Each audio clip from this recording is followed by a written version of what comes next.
라틴어로 유명한 경구 가운데 아드 폰테스라고 하는 경구가 있어요. 이 아드라는 말은 영어로 to라는 말이죠.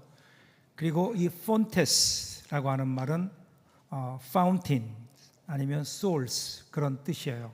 그러니까 결국 이 말을 번역해 보면 본질을 향하여라고 하는 뜻이에요. 그래서 이 구호는 르네상스 시대의 인문주의 학자들이 과거에 그 아주 찬란했던 그리고 풍부했던 로마 그리스 문화로 돌아가자라고 하는 그러한 구호였고요. 특별히 종교개혁 때에 타락한 기독교를 향해 아드 폰테스를 외치며 종교를 개혁했죠. 그러니까 그들은 그 당시 천주교회의 어떤 잘못된 제도와 직제가 아니라 본질로 돌아가는데 그 본질이 하나님의 말씀인 성경이다라는 거죠. 그래서 본질로 돌아가자. 그때 비로소 진짜가 나타날 수 있거든요. 그래서 종교개혁자들은 이러한 확신 아래 다음과 같은 라틴어 문구를 내세웠죠. 종교개혁의 모토, 그러면 솔라 스크립트라, 솔라 피데, 솔라 그라티아라고 하는 오직 성경, 오직 믿음, 그리고 오직 은혜. 그리고 이러한 것들을 하나로 묶어서 신앙의 본질이 뭐냐, 우리가 신앙생활하는 우리 신앙의 목표가 어디 있느냐라고 이야기할 때 그들이 이렇게 얘기해요. 솔리 데오 글로리아, 오직 하나님께 영광을 이라는 거예요. 하나님께 영광을. 이 기독교 신앙의 본질이 어디 있는가? 그러면 하나님을 향할 때 있다는 거예요. 하나님께 영광을 돌리는 그 일이 기독교 신앙의 본질이라는 거죠. 모든 것들이 이 본질을 향하게 될 때, 그리고 그 본질을 따라갈 때, 그때 거기에 진짜가 나타나게 되거든요. 오늘 우리가 읽은 본문 보시면 오늘 이제 디모데 전서를 읽게 되는데, 디모데 전서는요, 사도 바울이 에베소에서 목회를 하고 있던 디모데에게 보낸 일종의 목회 서신이에요. 이 편지를 보낸 목적은 여러 가지가 있는데, 그 가운데 무엇보다 그 당시에 에베소 교회에 들어와 있었던 어떤 잘못된 교리, 거짓된 교리로부터 우리 성도들의 신앙을 보호하기 위함이었죠. 그 당시 에베소 교회는요, 크게 두 가지의 잘못된 거짓 가르침이 들어왔는데, 그 당시에 헬라 사회에 유행했었던 영지주의라고 하는 그러한 이단과, 또 하나는 극단적인 유대인들의 율법주의가 들어와 있어서 복음을 흔들고 있었죠. 이에 대해서 바른 신앙을 가르쳐야 될 필요가 있었어요. 그러면서 어떻게 그 일을 할 것인가, 어떻게 성도들을 바르게 가르치고 그리고 성숙한 신앙을 향해 나가게 할 것인가라고 얘기하면서 오늘 사도 바울이 그 목회의 그 사역의 본질을 이야기하는 거예요. 1절, 2장 1절이 이렇게 시작해요. 그러므로 내가 첫째로 권하노니 모든 사람을 위하여 간구와 기도와 도고와 감사를 하되.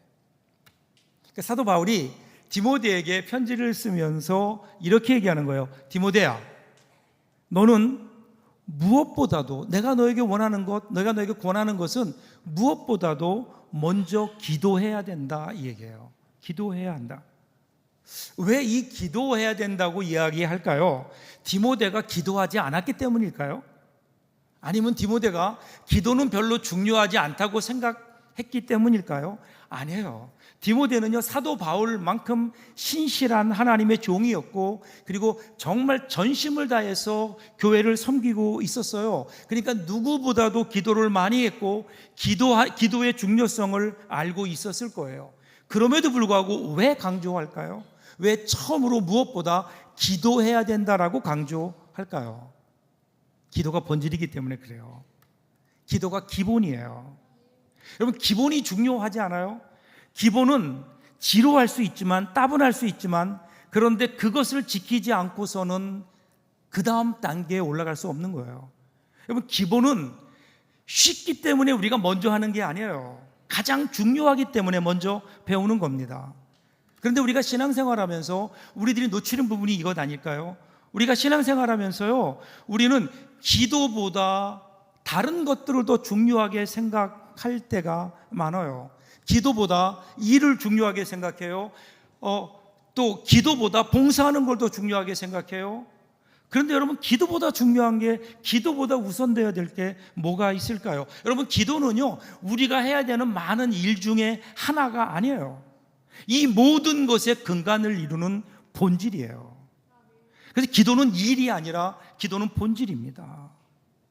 우리가 몸의 건강을 유지하기 위해서는 양식이 필요하죠. 그래서 우리 영혼이 강건하게 되려면 기도해야 되는 거예요. 기도. 그리고 사람이 성숙하려면 어떻게 될까요? 자기보다 나은 선배나 스승과의 만남과 가르침과 대화가 필요하잖아요. 우리 신앙이 성숙하기 위해서는요, 거룩하고 그리고 지혜의 근본 되시는 하나님과의 만남과 대화가 절대적으로 필요하겠죠. 이게 기도인 거예요. 기도는 그러기에 많은 것 중에 하나가 아니라 그 모든 것에 우선되어져야 되는 본질이기에, 지금 사도 바울은 디모데에게 기도해라. 자, 그런데 그냥 기도가 아니에요. 기도의 대상을 이야기합니다. 사도 바울은 기도해야 될 대상, 그 대상이 모든 사람이다 이렇게 얘기해요. 모든 사람. 기도의 대상을 확 넓혀요. 왜 모든 사람을 위해서 기도하려고 했을까? 여러분, 지금 디모데 상황을 보세요. 디모데는요, 지금 거짓 선지자들과 싸우고 있어요. 그 사도 바울이 이를 전장인 1장 18절에서 믿음의 선한 싸움을 싸워라, 선한 싸움을 싸우라고 그렇게 지금 얘기할 정도로 거의 지금 영적 전쟁 상태에 있는 겁니다. 자, 그러면 이런 과정에서 우리 삶이 메마를 수 있어요. 우리의 삶이 메말라지면 어떤 현상이 일어날까요? 나에게만 집중하게 돼요. 사람이 고난 가운데 오래 있으면 다른 사람에 대한 관심을 가질 여유가 없고 자기에게만 집중하게 돼요. 그러면 다른 사람들을 돌아볼 여유가 없고 다른 사람의 아픔에 공감하지 못하는 거예요. 옆에서 전쟁으로 사람이 죽어가도 내 일이 아니기 때문에 관심이 없어지는 거예요. 내 옆집 이웃이 지금 당장 고난 가운데 있는데도 그것이 내 문제로 다가오지 않아요. 오직 내 문제에만 집중하게 되는, 그러다 보니까 우리 삶은 더 메마르게 되고 더 좁아지게 되는 거죠. 그러니까 이런 고난 중에 우리의 마음이 메말라질 때, 그때 그것을 해결할 수 있는 방법은요, 마음의 문을 열고 교류해야 되는 거예요. 나에게 집중된 관심을 깨고 오히려 다른 사람들을 향하여 섬기는 쪽으로 나갈 때 우리 마음의 메마름이 해결될 수 있거든요. 그래서 지금 사도 바울은요, 디모데에게, 야, 네가 지금 선한 싸움을 싸우는데 혹시라도 너의 마음이 메말라질 수 있다, 너에게만 집중할 수 있다, 그러면 네가 이 일을 온전히 이룰 수 없다는 거예요.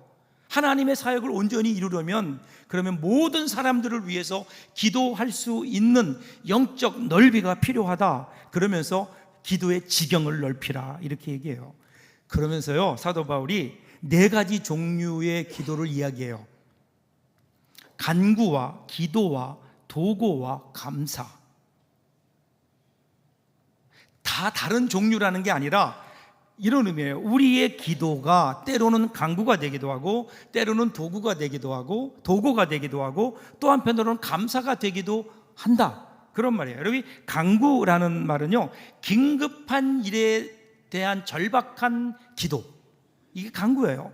도구는 어떤 걸까요? 도구는요, 억울한 일들에 대한 안타까움 혹은 중보기도, 그런 의미인 거예요. 감사는 뭘까요? 응답을 확신하는 기쁨의 기도인 거예요.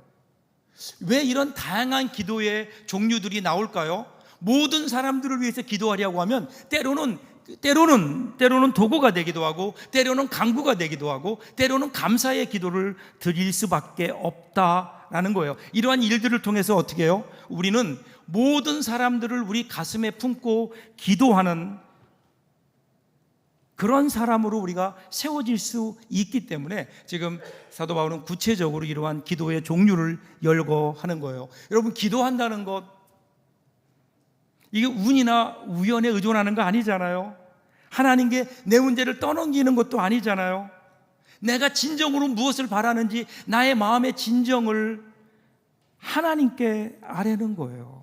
하나님께 아뢰는 거예요. 그런데 놀라웠게도 여러분, 우리가 하나님 앞에 이 기도를 할 때, 기도 드릴 때, 이 기도는 그냥 허공에 대고 이야기하는 그러한 외침이 아니라, 메아리가 아니라 사건을 일으키는 단초가 된다는 거예요. 하나님께서 이 기도를 들으시고 하나님께서 움직이시기 시작하는 거예요. 우리의 기도를 들으시고 하나님의 전능한 손이 움직이기 시작한다는 거예요. 그러기에 여러분, 기도하는 사람, 저와 여러분이 기도할 수 있다면 절대로 우리는 시시한 존재가 아닙니다. 온 세상을 축복하고 온 세상을 위해 간구하고 온 세상을 위해 기도하고 도구하고 감사할 수 있는, 그래서 온 세상을 주관하시는 하나님, 그 하나님과 함께 이 세상에 되어지는 모든 일들, 그 하나님의 일에 동참하는 그 자리에 우리가 있을 수 있다. 여러분, 이게 보통 일인가요? 그러기에 기도의 크기는 우리 신앙의 크기고 그리고 우리 인생의 크기입니다. 여러분들 무엇을 위해 좀 기도하고 있습니까? 여러분들의 기도의 크기를 한번 가늠해 보십시오. 자, 이렇게 사도 바울이 기도의 여러 형태로 언급하면서 2절 상반절에서 이렇게 다시 한번 강조해요. 임금들과 높은 지위에 있는 모든 사람을 위하여 하라. 기도의 대상을 다시 한번 모든 사람, 이렇게 딱 그 대상을 정해요. 그런데 그 대상에 누가 포함되어 있어요? 임금들과 높은 지위에 있는 사람들인 거예요. 자, 사도 바울이 왜 모든 사람들을 위해 기도해라 하면서 거기에 임금, 즉 그날의 최고 지도자와 그리고 높은 지위에 있는 사람들을 위해서 기도하라고 했을까요? 그 이유가 뭘까요? 모든 사람들을 위해 기도할 때 가장 먼저 기도하지 않을 가능성이 높은 사람, 그 사람이 누구예요? 임금, 그리고 높은 지위에 있는 사람들. 우리가 아는 대로 그 당시에 여러분, 로마 황제나 아니면 로마 황제가 세운 각 지역의 분봉왕들 보세요. 그들 가운데 그리스도인들에 대해서 호의적인 경우보다는 적대적이고 핍박하고 박해하는 경우가 훨씬 많았죠. 그러니까 당연히 그들을 위해 기도하기가 쉽겠어요. 그런데 지금 저들을 위해 기도해라 이야기는요, 저들까지도 기도해라 그런 거예요. 그 사람들을 위해 기도하면 우리가 기도하지 못할 사람이 없지 않겠느냐. 근데 왜 그렇게 기도해야 되는가? 그 목적을 2절 하반절에서 이렇게 설명해요. 이는 우리가 모든 경건과 단정함으로 고요하고 평안한 생활을 하려 함이라. 그러니까 이들을 위해서, 이 권세자들을 위해서 기도해야 되는 이유가 뭐냐면 우리가 평안한 삶을 살기 위해서라는 거예요. 여기 나오는 대로 고요하고 평안한 생활. 이 고요하다라는 말은요, 외적으로 복잡함이 없는 거예요. 외적으로 소요스러움이 없는 그러한 상태인 거예요. 평안하다, 이 말은요, 불만이 없는 내적인 상황을 얘기해요. 그러니까 여기에서 고요하고 그리고 평안하다, 이 말은요, 외적 내적으로 평안한 삶을 말하는 거예요. 그렇다고 오해하지 마세요. 그러니까 우리가 외적으로 내적으로 평안하게 살아야 되니까 모든 사람들을 위해서 특별히 위정자들, 권세자들을 위해 기도하자, 그런 의미가 아니에요. 왜냐하면 평안한 생활, 그 앞에 나오는 두 개의 단어가 있어요. 그게 뭐냐면 이는 우리가 모든 경건과 단정함으로, 두 단어가 나와요. 이 두 단어는 굉장히 유사하지만 전혀 다르게 쓰여요. 경건이라는 단어는 하나님과의 관계예요. 하나님과 관계에서 하나님을 닮아가는 거예요. 그렇죠? 하나님을 더 닮아가는 어떤 삶의 덕목을 이야기할 때 그때 경건이라는 거니까 우리가 날마다 하나님을 닮아가야죠. 그렇죠? 하나님과의 원활한 관계. 그다음에 두 번째는요, 단정이라는 것은 하나님과의 관계가 아니라 사람들과의 관계예요. 사람들과의 관계에 있어서 관계의 원활함. 하나님과의 관계가 올바르고 사람들과의 관계가 올바르면, 잘 되면, 그러면 당연히 여러분 평안하지 않겠어요?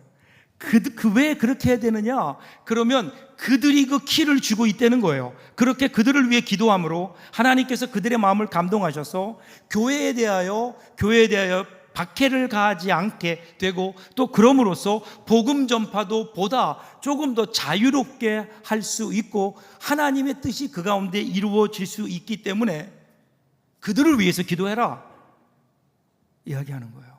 그러면서 이렇게 기도해야 되는 이유, 그 근거를 다시 한번 강조해요. 세 가지로 얘기하는데 첫 번째가 하나님이에요. 3절부터 4절 보세요. 이것이 우리 구주 하나님 앞에 선하고 받으실 만한 것이니 하나님은 모든 사람이 구원을 받으며 진리를 아는 데에 이르기를 원하느니라. 왜 그런가? 왜 우리가 모든 사람을 위해 기도해야 되는가? 그러면 그게 하나님의 뜻이라는 거예요. 하나님께서 그것을 원하시는 거예요. 하나님이 원하시는 건 모든 사람들이 다 하나님 앞에 구원받기를 원하고 구원의 진리를 아는데 이르기를 하나님이 원하신다는 거예요. 아마도 이것은 그 당시에 아까 제가 말씀드렸던 이단들, 특별히 그 영지주의적 구원관을 비판하는 그런 구분하는 것이기도 하죠. 그들은, 영지주의자들은 특별히 하나님의 특별한 계시를 받은 사람, 특별한 영적 체험을 한 사람만 구원받을 수 있다, 그렇게 그들은 가르쳤어요. 유대인들은 어떻게 했죠? 특별히 하나님께 선택을 받은 사람만, 하나님이 선택하신 사람만 구원받을 수 있다라고 그렇게 가르쳤거든요. 이에 대해서 아니라고 하는 거예요. 우리 하나님은 모든 사람들을 사랑하시는, 모든 사람들이 구원받기를 원하시는, 그래서 교회 공동체는요, 품지 못할 사람이 없는 거예요. 모든 사람을 품을 수 있는 그러한 교회, 그러한 공동체가 되어야 되지 않겠느냐라는 거예요. 여러분, 우리 하나님이 어떤 분이세요? 단지 우리 가족에게만 하나님이 되시나요? 우리 가족만의 하나님인가요? 아니에요. 다른 가족들에게도 하나님이세요. 우리 서북교회만 하나님이신가요? 아니에요. 모든 교회의 하나님이세요. 한국 교회만 하나님이신가요? 아니에요. 세계 모든 교회만일까요? 아니에요. 지금은 교회를 다니고 있지 않지만, 지금은 복음과 떨어져 있는 것 같지만, 이 세상 모든 사람들, 살아 숨쉬는 모든 사람들, 그 사람들을 사랑하시는 그들의 하나님도 되시는 분이 우리 하나님 아니에요? 그런데 언제부턴가 우리는요, 그 하나님을 자꾸만 나에게 끌어당겨요. 내 눈으로, 내 생각으로, 내가 생각하는 내 철학 안에 하나님을 넣으려고 해요. 그러다 보니까 우리 하나님을 점점 작게 만들어가는 것은 아닌가. 언젠가 일본에서 사역하시는 선교사님이 이런 기도 제목을 청한 적이 있어요. 왜 일본의 복음이 전해지지 않은 줄 아십니까? 그 이유는 한국 교회, 우리 한국 그리스도인들이 일본을 위해 기도하지 않기 때문입니다.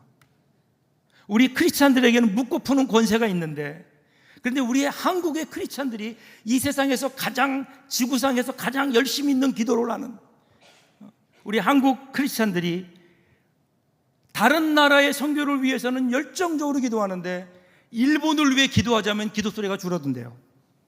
왜 그럴까요? 우리의 미움과 우리의 한으로 우리의 기도를 묶어 놓았기 때문에 그래요. 그분이 그때 얘기했어요. 이제 여러분 그 미움의 매듭을 푸십시오. 여러분의 마음속에 그 한으로부터 해방시켜 주십시오. 일본을. 그러면 일본에도 한국 교회 같은 놀라운 성령의 역사가 일어나게 될 겁니다. 여러분 위해서 기도해 주십시오. 여러분 그런 생각해 보지 않으셨나요? 우리에게 많은 아픔을 가져다 준 일본. 그런데 여러분 그 일본을 향해서도 하나님께서 그들을 향한 하나님의 마음과 소원이 있다는 것, 하나님은 그들도 구원받기를 원하신다는 것. 여러분 이것이 선교가 아닐까요? 선교가 뭘까요? 선교는요, 하나님의 마음과 소원을 가지고 우리의 지경을 넓혀가는 거예요. 선교는 하나님의 마음이고요, 하나님의 소원이에요. 소원.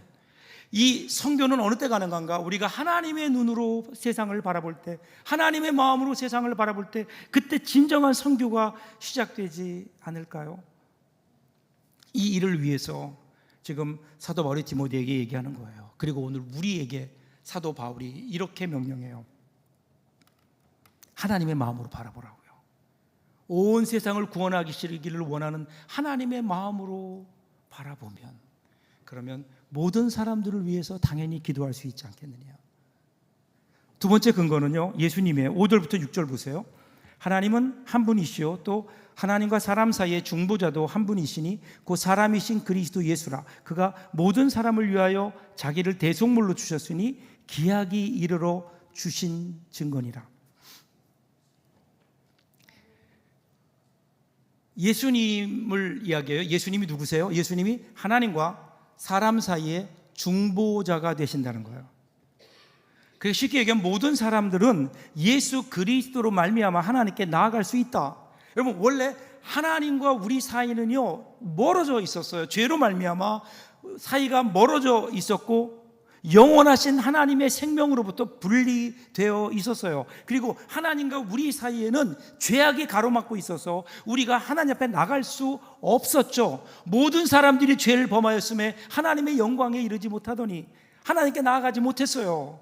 우리 힘으로 하나님께 나아갈 수 없어요. 그래서 하나님께서 우리에게 주신 길이 있어요. 예수 그리스도를 이 땅에 보내셔서 사람의 몸을 입고 보내셔서 십자가에 죽게 하심으로 하나님과 우리 사이를 가로막았던 죄의 문제를 십자가에서 흘리신 피로 해결하셨어요. 그 문제를 해결하셔서 그래서 이제는 우리로 하여금, 사람들로 하여금 하나님 앞에 나오는 길을 만들어 놓으셨어요. 그 길이 뭐예요? 그 길이 예수 그리스도예요. 예수 그리스도의 그 은혜, 십자가 은혜를 통해서 우리는 하나님의 영광에 나갈 수 있어요. 하나님 앞에 나갈 수 있는 거예요. 이 모든 것이 하나님의 은혜잖아요. 우리가 이 은혜를 안다면, 이로 말미암아 내가 구원받았다, 하나님의 은혜로 구원받았다는 것을 안다면, 그러면 우리가 누구를 차별할 수 있겠냐는 거예요. 내가 다른 사람보다 나아서, 내가 도덕적으로 신앙적으로 더 뛰어나서 하나님께서 나를 특별히 구원해 주신 것이 아니라, 나는 원래 구원받을 수 없는 죄인이었는데 하나님께서 나를 위해서, 나를 사랑하셔서 구원해 주셨다면, 그러면 내가 누구를 향해서 너는 구원받을 수 없다 이렇게 얘기할 수 있겠냐는 거예요. 그 누구도 차별할 수 없어요.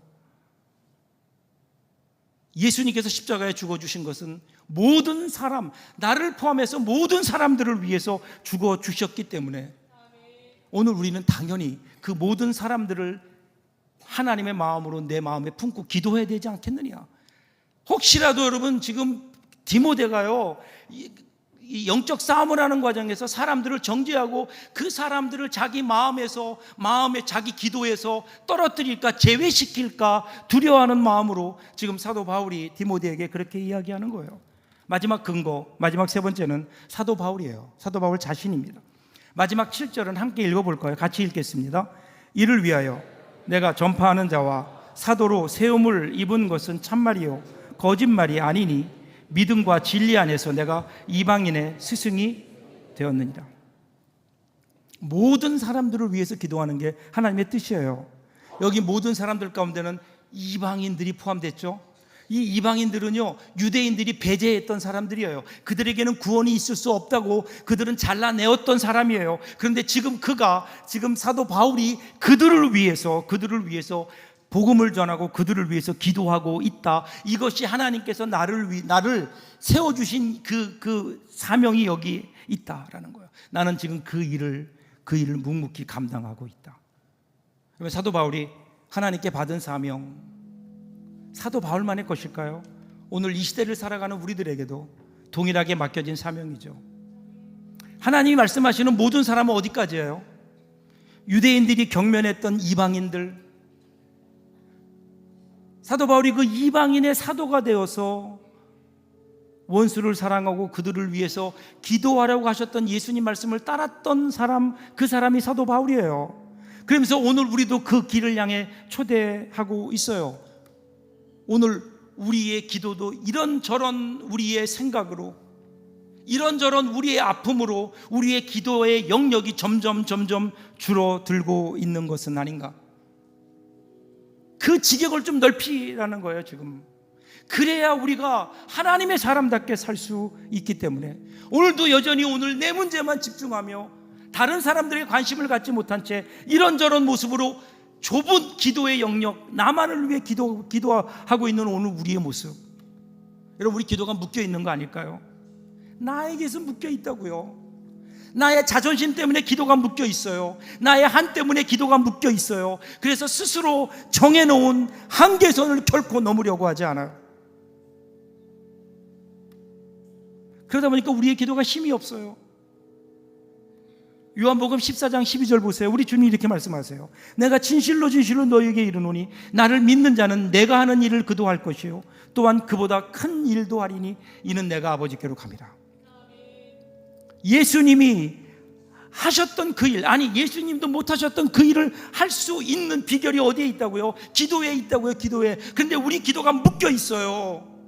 나에게 묶여 있다고요. 이 기도를 풀어야 돼요. 여러분, 이 기도의 매듭을 풀어보세요. 여러분이 그동안 이런저런 이유로 이것은 기도할 수 없는 문제라고 우리가 묶어 놓았던 기도의 매듭이 있나요? 그럼 이 시간에 그 매듭을 한번 기도하는 가운데 풀어보시라고요. 마음껏 성령의 자유하심 속에서 성령의 인도를 따라 우리가 모든 사람 모든 것을 위해 기도하게 될 때, 그때는 우리 인생이 달라질 거예요. 기도가 바뀌면 우리 인생이 바뀌어요. 기도가 커지면 우리의 인생도 커지는 거라고요. 하나님은 오늘도 이러한 기도를 기다리고 계세요. 그리고 우리 기도를 사용하기를 원하시는 거예요. 하나님은 우리 기도를 따라 이 땅에 역사를 이루어 가시는 분이시기 때문에 나 중심적인 기도에서 온 세상을 품에 안고 계시는 그 하나님께로 나아가 세상을 위해서 기도하고 그 하나님의 일을 이룰 이 시대의 기도자를 하나님이 찾고 계시다고요. 우리의 기도가 더 깊어지고 넓어지고 높아지고 확장됨으로 이제는 그냥 내가 원하는 것 얻어내는 사원이 아니라 나의 기도로 말미암아 이 세상에 하나님의 나라가 하나님의 뜻이 이루어지고 나의 기도를 통해서 이 땅에 하나님의 놀라운 역사가 일어나는 이 일에 우리들이 동참할 수 있는 이 기쁨, 이것을 누리며 살 수 있다면 여러분, 우리의 신앙은 분명히 달라지지 않을까요? 이번 한 주간 동안 저 여러분들에게 이 놀라운 은혜가 있기를 주님의 이름으로 축복합니다. 기도하겠습니다.